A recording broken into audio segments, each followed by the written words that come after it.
Carlo আনচেলত্তির অধীনে Brazil সর্বশেষ match খেলেছে ইকুয়েডরের বিপক্ষে।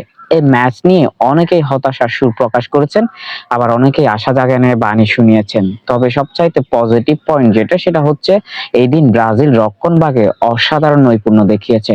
ইকুয়েডর বর্তমানে সেরা ফুটবল খেলছে লাতিন আমেরিকা অঞ্চলে। সেই ইকুয়েডরের বিপক্ষে রক্ষণভাগে দারুণ পরীক্ষা দিয়েছেন আনচেলত্তির শিষ্য আনচেলত্তির শিষ্যরা। এই পরীক্ষায় শতভাগ উত্তীর্ণ হয়েছে। ব্রাজিলের রক্ষণভাগ নিয়ে এতদিন দুশ্চিন্তায় ছিল, যে কয়টি ম্যাচ হেরেছে ব্রাজিল রক্ষণভাগে দুর্বলতার কারণে হেরেছে, কিন্তু রক্ষণভাগ দারুণভাবে ঘুরিয়ে দাঁড়িয়েছে। তবে এবার যেটা করতে হবে সেটা হচ্ছে সফল পাস দেখা।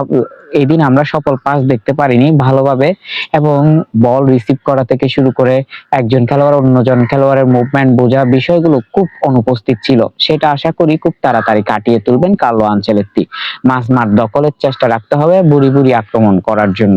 এরপর আরেকটা জিনিস, সেটা হচ্ছে ফরওয়ার্ডিং প্রান্ত, অর্থাৎ স্ট্রাইকিং প্রান্তে ভালো নৈপুণ্যতা দেখাতে হবে। বিনি বরাবরের মতোই ফ্লপ, বিনিকে নিয়ে কোনো আশা নাই।